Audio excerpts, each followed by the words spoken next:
Pada minggu ini, unit 1 Bakat Istimewa. Tajuk Sayangi Keluarga. Kemahiran yang cikgu tekankan pada minggu ini ialah mendengar dan bertutur. SP 1.2.6 iaitu mendengar, memahami dan menyebut pelbagai jenis ayat dan ragam ayat dengan struktur ayat yang betul dan tepat.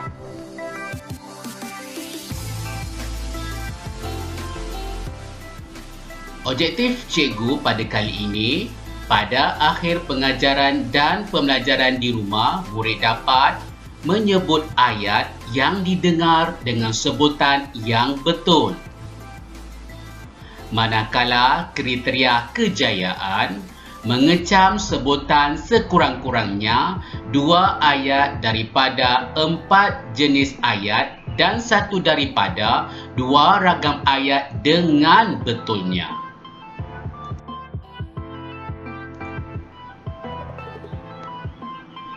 Aktiviti pertama, murid-murid ikut cikgu baca ayat yang terkandung di dalam buku teks muka surat 2.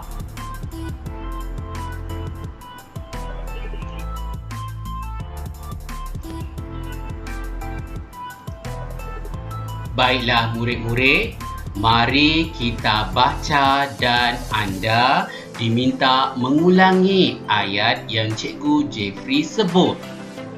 Amar, tolong buka pintu. Ayah kamu sudah pulang. Baik, Ibu. Apakah yang kamu dan adik kamu lakukan hari ini, Amar?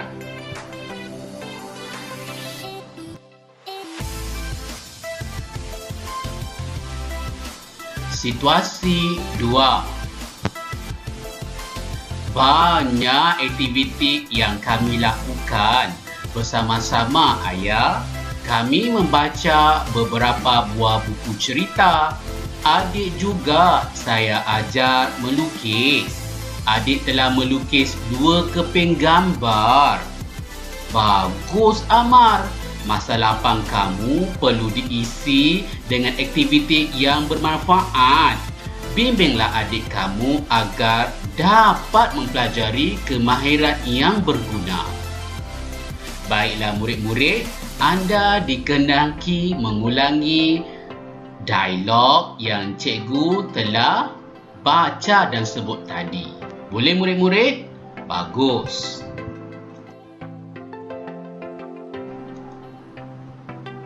Situasi yang ketiga. Murid dengar kemudian ulang ayat yang dibaca oleh cikgu. Ayah, lihatlah lukisan Irfan. Irfan sungguh pandai melukis, ayah. Wah, cantiknya.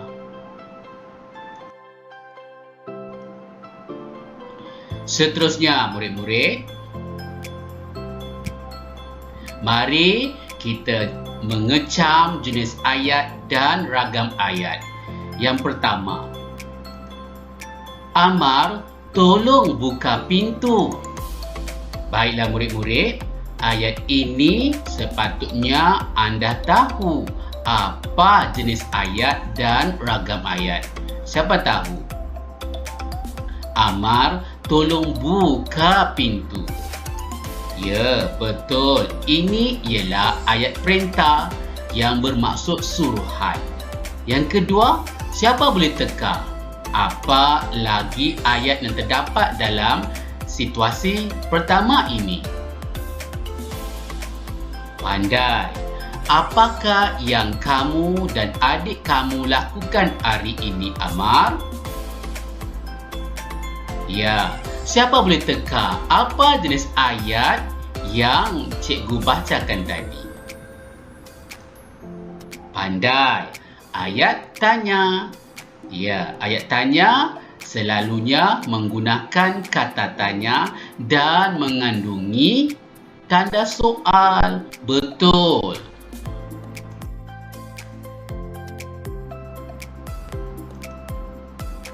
Mari kita mengenali yang pertama, ayat perintah. Ayat perintah ialah ayat yang digunakan untuk menyuruh, melarang, mempersilahkan dan meminta seseorang melakukan sesuatu. Tolong membawa maksud suruhan. Ya, kalau ibu bapa kita biasa menggunakan perkataan tolong semasa di rumah. Manakala minta dan harap membawa maksud permintaan. Sila dan jemput membawa maksud silaan yang biasa kita gunakan apabila mempersilahkan tetamu masuk ke dalam rumah kita apabila mereka tiba ke rumah kita. Jangan dan usah pula membawa maksud larangan yang biasa ibu kita gunakan untuk adik-adik yang masih kecil. Betul ke tidak murid-murid? Bagus. Baiklah murid-murid, apa itu ayat tanya? Ayat tanya digunakan untuk menanyakan sesuatu seperti benda, manusia, bilangan, masa, sebab, tempat dan sebagainya. Ayat tanya ada dua, iaitu ayat tanya tanpa kata tanya dan juga ayat tanya dengan kata tanya. Ayat tanya tanpa kata tanya ialah ayat ini tidak disertai kata tanya tetapi disertai tanda soal pada akhir ayat. Manakala ayat tanya dengan kata tanya pula, ayat ini disertai kata tanya seperti apa, bagaimana, berapa, bila, mana, mengapa dan siapa. Boleh faham murid-murid? Kalau kurang jelas, bolehlah ulangi video ini.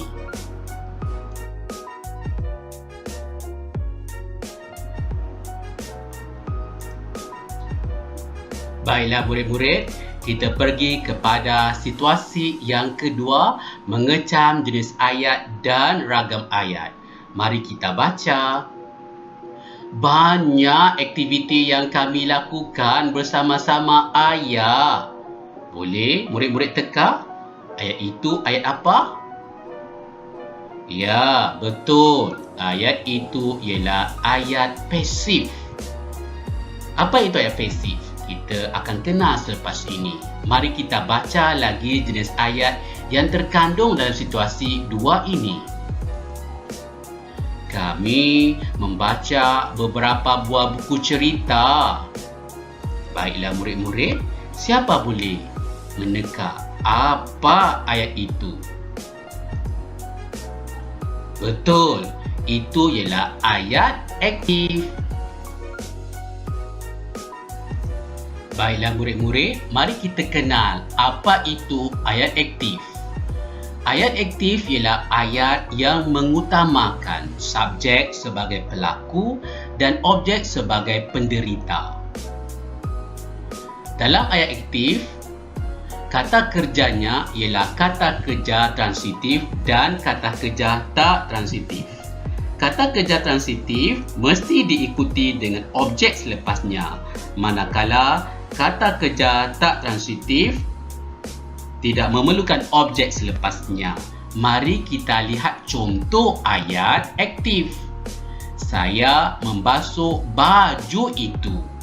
Saya ialah pelaku, membasuh itu ialah kata kerja transitif, baju ialah sebagai objek ataupun penderita. Ayat yang kedua, burung elang itu menyambar ayam. Burung elang itu ialah sebagai subjek, predikatnya ialah menyambar, ayamnya ialah sebagai objek dan penderita.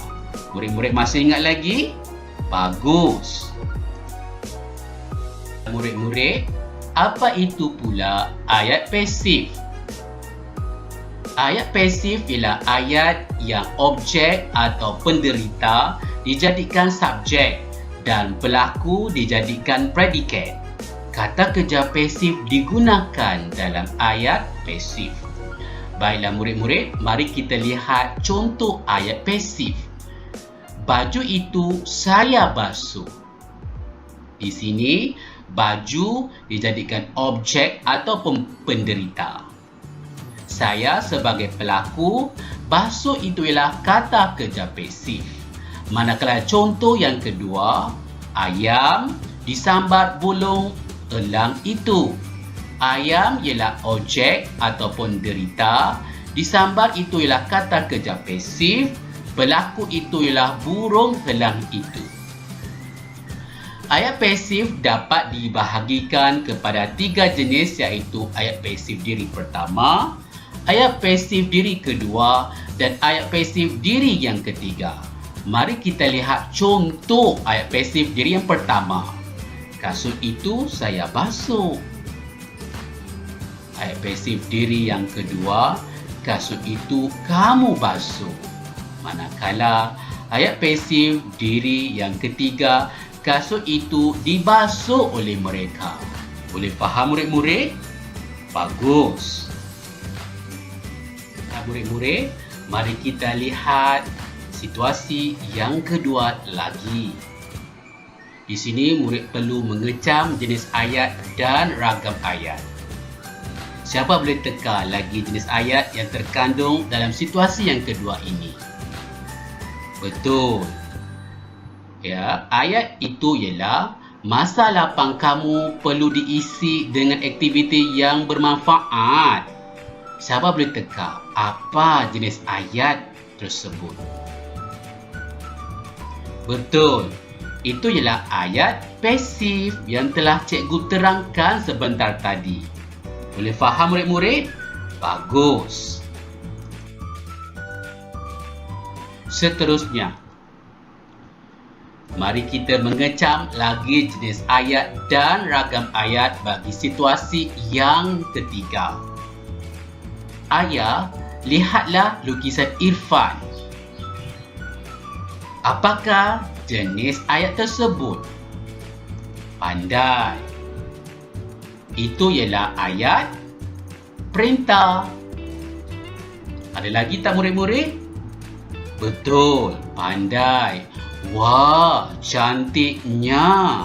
Siapa boleh teka apakah jenis ayat tersebut? Betul, sangat bijak.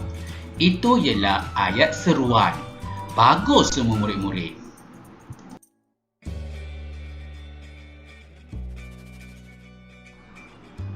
Mari kita kenal apa itu ayat seruan. Ayat seruan digunakan untuk menyatakan perasaan seperti kagum, marah, kecewa, sakit dan sebagainya. Contoh ayat seruan tanpa kata seru. Tahniah atas kejayaan kamu. Syabas, keputusan ujian kamu cermelang. Manakala ayat seruan dengan kata seru, yang pertama, contohnya, cepatnya kamu sampai di sini. Hai, sudah lama kita tidak bertemu. Murid boleh melihat, mengulangi slide ini untuk memahami apa itu ayat seruan. Boleh murid-murid? Bagus. Baiklah murid-murid, mari kita lihat latihan yang perlu murid lakukan. Kita lihat gambar di bawah. Murid-murid dikendaki membaca dialog dan mengecam jenis ayat yang terdapat di dalam latihan ini. Yang pertama, mari kita baca ayat dan dialog di dalam latihan ini. Pada suatu hari, Nabil bermain ukulele di dalam biliknya. Alunan muzik ukulelenya yang merdu didengari oleh anggota keluarganya yang lain. Nabil, bermain alat muzik apa Nana? Ukulele ayah. Tolong panggil dia kemari, minta dia bersama-sama ukulelenya itu. Baik ayah. Ayah Nabil meminta Nabil memainkan ukulele di hadapannya. Permintaan itu ditunaikan oleh Nabil. Wah, kamu hebat Nabil. Ya, Nabil, kamulah penghibur keluarga. Terima kasih. Oh, baiklah murid-murid. Yang kedua, murid perlu mengecam ayat-ayat yang terkandung di dalam latihan ini. Yang pertama, Nabil bermain ukulele di dalam biliknya.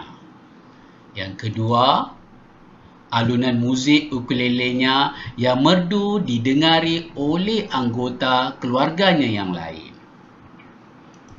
Yang ketiga, Nabil bermain alat muzik apa, Nana?